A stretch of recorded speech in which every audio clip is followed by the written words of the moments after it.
PF के portal पर दूसरा अपडेशन क्या दिया है, ये भी जो अपडेट है 2025 का, ये बहुत ही ज़्यादा लाजवाब होने वाला है। काफ़ी ज़्यादा पीएफ मेंबर के बहुत ही ज़्यादा काम आसान हो गए हैं। ईपीएफ के पोर्टल पर पीएफ मेंबर की काफ़ी कंप्लेन देखने के बाद ईपीएफ ने अपना ये जो फैसला अपडेशन दिया है पोर्टल पे, बहुत ही ज़्यादा लाजवाब है। तो पहले क्या होता था, जब आप किसी कंपनी में कार्य करते थे, कार्य के दौरान मान लीजिए आपने सर्विस करी 6 महीने की, 1 साल की, 2 साल की, और अन्य किसी कारण से अगर आप उस कंपनी में बिना रिजाइन दिए हुए अगर आप उस कंपनी को छोड़ देते थे, तो यहाँ पर जो आपका पीएफ का पैसा होता था, अगर आपने विड्रॉल नहीं लिया है, क्योंकि फाइनल सेटलमेंट आप तभी अप्लाई कर सकते हैं जब आप कंपनी में रिजाइन दिए हैं, और विदाउट रिजाइन के आप फाइनल सेटलमेंट के लिए अप्लाई नहीं कर सकते, पीएफ की पेंशन की कंट्रीब्यूशन को विड्रॉल नहीं ले सकते। क्या होता था कि जब आप अपने पीएफ के पैसे को ट्रांसफ़र करने के लिए, पीएफ के पैसे को ट्रांसफ़र करने के लिए ट्रांसफ़र की रिक्वेस्ट अपने कंपनी में आप भेजते थे,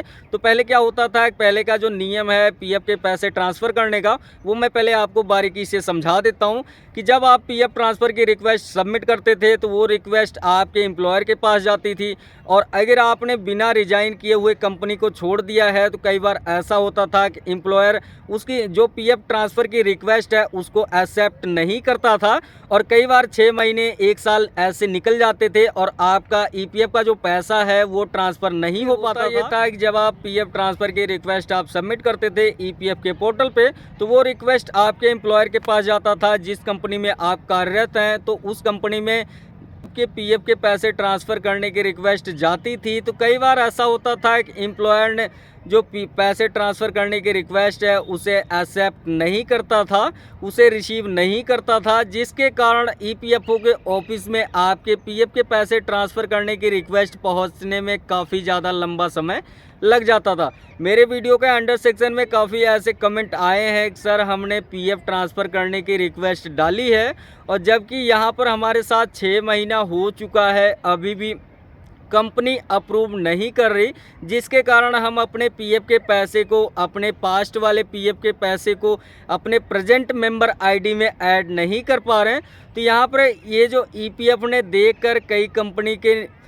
इस बर्ताव को देखकर काफ़ी अच्छा फैसला लिया है, जो अपने ईपीएफ के पोर्टल पे पीएफ ट्रांसफ़र करने का जो रिक्वेस्ट है। तो इस अपडेट में आपको मैं यही बताने वाला हूँ कि अब आप अगर अपना पीएफ का पैसा ट्रांसफ़र करने की रिक्वेस्ट आप ईपीएफओ के पोर्टल पे सबमिट करेंगे, तो वो कंपनी में ना जाकर सीधा ईपीएफओ की ऑफिस में, कर्मचारी भविष्य निधि संगठन की ऑफिस में सबमिट होगा, और वहीं से आपका ईपीएफ का जो पैसा है, टोटल राशि, वो आपके अकाउंट में ऐड कर दी जाएगी ईपीएफओ के द्वारा। तो यहाँ पर कंपनी का लेना देना भाई यहीं से ख़त्म कर दिया है ईपीएफ ने। तो ये बहुत ही ज़्यादा अपडेट मुझे अच्छा लगा, क्योंकि कई बार ऐसा हमें भी देखने में आया है, कंपनी में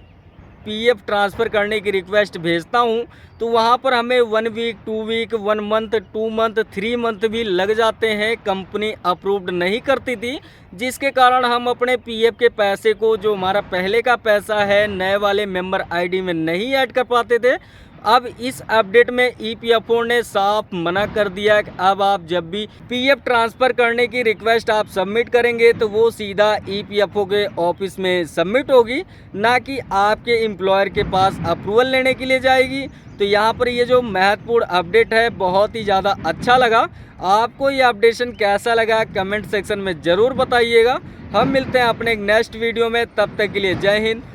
वंदे मातरम।